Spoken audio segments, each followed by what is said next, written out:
오늘은 보기만 해도 기분 좋아지는 소식이라서 저도 기획하는 내내 뿌듯했습니다. 일단 신차 소식이 하나가 있는데요. 이 정도면 벤츠랑 BMW도 견제를 시작하지 않을까 싶습니다. 보통 특정 차종 하나가 경쟁 상대가 되곤 하잖아요. 그런데 이제는 현대차랑 기아 그리고 제네시스까지 모두 합심해서 공격하는 느낌입니다. 지금까지 카니발 하이브리드, 소렌토 하이브리드 이런 차들을 많이 이야기했는데 오늘은 전혀 생각지도 못했던 신차 하나를 소개할 겁니다. 그리고 이 차가 출시된 이후에 대기 기간도 크게 줄어들 것 같습니다. 최근에 중요한 이슈가 하나 생겨서 쉽고 빠르게 정리해드리겠습니다.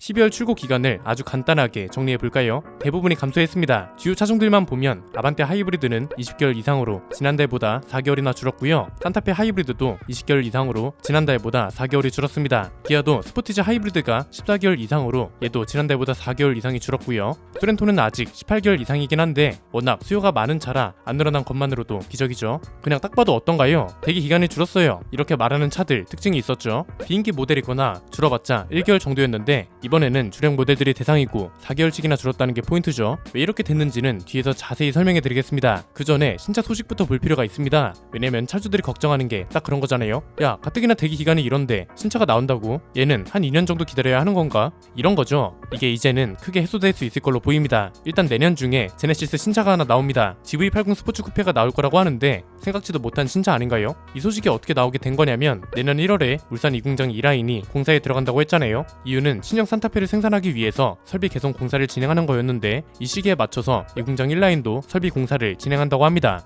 1라인은 GV70하고 GV80을 생산하거든요. 공사가 완료된 이후에 GV80 스포츠 쿠페를 생산하는 설비를 추가로 갖출 예정이라고 합니다. 테스트카를 생산하고 테스트를 모두 거친 다음에 내년 하반기쯤 출시될 전망이라고 하는데 이쯤 되면 떠오르는 게 하나 있죠. GV80 대기 기간이 지금 30개월 이상이라고 하잖아요. 이렇게 되면 두 가지 시나리오를 생각할 수 있습니다. 공장 라인 캐파를 나눠 가져서 GV80 대기 기간이 또 늘어나거나 아니면 스포츠 쿠페로 수요가 분산되면서 기존 대기 기간이 줄어들거나 이런 거잖아요. 지금은 그런데 GV80만 문제가 아닙니다. 소렌토는 페이스리프트 예정이고 산타페는 풀체인지가 될 예정이고 카니발은 페이스리프트 되면서 하이브리드에 순수 전기 모델까지 추가된다고 하잖아요. 그래서 우리가 걱정하던 건 뭐예요? 대체 대기 기간이 어떻게 될 거냐 이거였죠. 그리고 계약을 해두고 기다리는 게 맞는 건지 계약을 취소한 다음에 신형 사전 계약을 노리는 게 맞는 건지 이런 것도 굉장한 논쟁거리였습니다. 일단 저희는 계약을 유지해두고 신형이 그랜저처럼 전환 계약을 한다면 바로 넘어가고 사전 계약이라면 사전 계약부터 해둔 다음에 대기 기간 추이를 보면서 기존 모델을 취소하든지 이렇게 하는 게 가장 합리적이라고 결론 지었습니다. 그 이후에 뭐가 어떻게 된다는 식으로 전망하기는 굉장히 어려운 시기였는데 이번에는 가닥이 잡히는 것 같더라고요.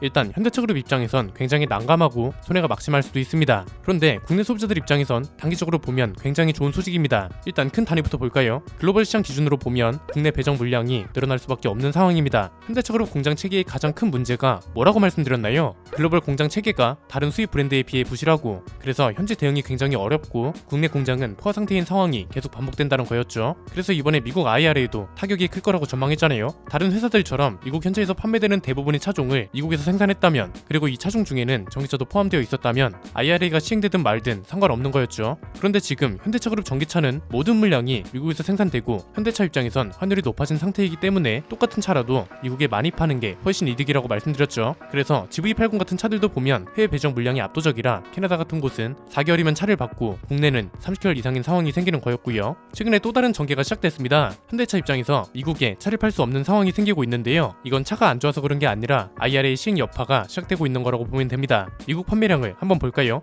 이게 뭐냐면 매년 11월 판매량을 비교한 건데 뭔가 좀 이상하죠? 올해 11월이 지금까지 기록된 판매량 중에 가장 높은 숫자를 기록하고 있잖아요. 이건 총량을 봐서 그런 겁니다. 친환경차뿐만 아니라 내연기관차 판매량까지 포함된 거라서 이런 그래프가 나온 거고요. 아이오닉5랑 EV6 판매량만 보면 이야기가 달라집니다. 지난 6월부터 꾸준히 하락세를 보이더니 월 판매량이 1800대 수준으로 떨어졌습니다. 아이오닉5만 보면 IRA 시행 이후 그리고 미국 중간선거 이후에 큰 폭으로 떨어진 걸 알 수 있습니다. 이건 그러니까 이렇게 해석하면 됩니다. 총량 자체가 늘어난 이유는 내연기관차는 IRA랑 전혀 상관이 없잖아요. 글로벌 판매량만 보면 현대차 그룹은 지금 전세계 3위를 기록할 정도고 심지어 제네시스도 판매량이 계속 늘어나고 있습니다. 그래서 내연기관차 판매량은 확실하게 늘어나고 있는 게 맞는데 친환경차 판매량은 주춤하다 이렇게 구분지어서 생각하면 될 것 같네요. 자, 그러면 이게 왜 차주들한테는 호재인 걸까요? 이건 너무 당연한 거죠. 미국 판매량이 줄어든다는 건 국내에 배정할 수 있는 물량이 그만큼 여유로워진다는 소리잖아요. 예를 들어서 아이오닉5 한 달 생산량이 10,000대였어요. 기존에는 이 중에 8,000대가 미국으로 넘어갔고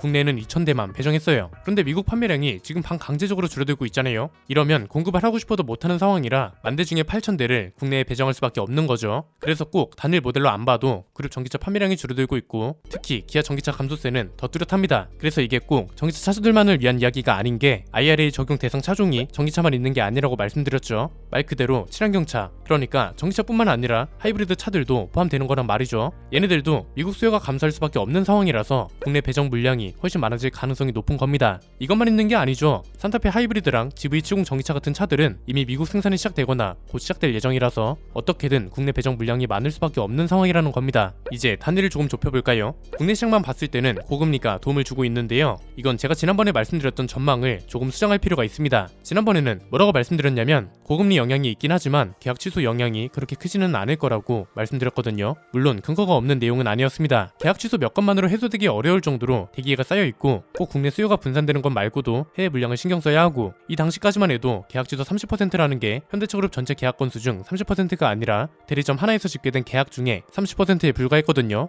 그런데 생각보다 미국 판매량 감소가 뚜렷해서 이게 같이 겹치기 시작했고 그래서 대기기간 감소가 더 뚜렷해지고 있는 겁니다. 금리도 우리가 예상했던 것보다 훨씬 심각하게 오르고 있죠. 올해 초까지만 해도 2% 정도였습니다. 그런데 최근에는 10%를 넘어섰습니다. 그랜저를 구매한다는 가정으로 산출한 데이터가 있습니다. 현금 구매 비율이 20%고 대출 기간을 36개월로 설정했을 때 제일 낮은 금리가 6% 후반대고요. 제일 높은 건 10%를 훌쩍 넘습니다. 이게 한두 곳만 그러는 게 아니라는 게 문제고 그래서 할부나 렌트, 심지어 파이낸스 프로그램을 이용하는 사람들한테도 영향이 가니까 취소율이 그만큼 늘어나고 있는 거죠. 그러니까 이번 계약 취소는 크게 두 가지 유형이라고 봅니다. 그냥 지금 타던 차나 계속 타야지 이런 분들도 있을 거고요. 5천만 원 중에 2천만 원 정도를 할부 금융으로 사려 한 분들 입장에선 금리가 너무 올랐잖아요. 그러니까 이거 분명 나중에는 내릴 텐데 조금만 기다렸다 사야겠다 이런 분들도 있을 거라고요. 그래서 지난번에 했던 전망 중에 취소가 크게 늘어날 거라는 전망은 정정이 필요하지만 대신 이건 맞다고 볼 수 있습니다. 2024년을 전후로 대기 기간이 해소될 거라고 말씀드렸죠. 지금 미국 판매량이 줄어들고 국내는 금리 때문에 취소가 늘어나고 있고 이 와중에 미국 현지 생산도 계속 늘려가고 있습니다. 수요가 크게 줄어들면서 공급까지 이렇게 큰 폭으로 해소된다면 1개월이나 2개월이 아니라 많게는 12개월 이상까지도 줄어들 수 있지 않을까 합니다.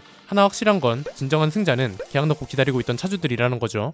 이분들은 반강제적으로 몇 개월 이상을 기다린 거잖아요. 기다린 끝에 복이 온 거라고 볼 수 있고요. 대기 기간이 해소될 때쯤에서 15대까지 출시된다고 하는데 이건 더 좋은 선택지 중에 고를 수 있게 된 거잖아요. 긴 시간 동안 기다리느라 고생하셨다고 말씀드리고 싶네요. 오늘 내용은 여기까지입니다. 여러분의 의견을 댓글로 남겨주시면 차후 영상에 반영할 수 있도록 하겠습니다. 지금까지 저는 안피디였습니다. 감사합니다.